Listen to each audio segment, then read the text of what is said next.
आज की रात मजा लो।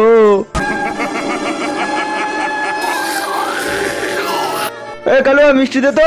হ্যাঁ ভাই এক্ষুনি দিচ্ছি।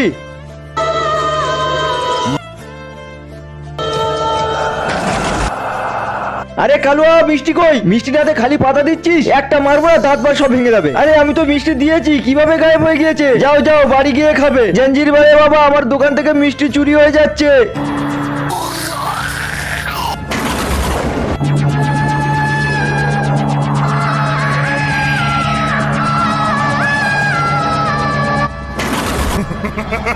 বন্ধুরা, তুমি যদি জল খেতে পছন্দ করো তাহলে ভিডিওতে লাইক করে চ্যানেলটি সাবস্ক্রাইব করে দাও, আর যদি মদ খেতে ভালোবাসো তাহলে কিছুই করতে হবে না। হ্যাঁ, তোমার দোকানে একটা শয়তান আছে, আর ওইতেই সব মিষ্টি খেয়ে নিচ্ছে। এবার থেকে তুমি যখন মিষ্টি বানাবে, মিষ্টি বানানোর আগে বিসমিল্লাহ বলে দেবে।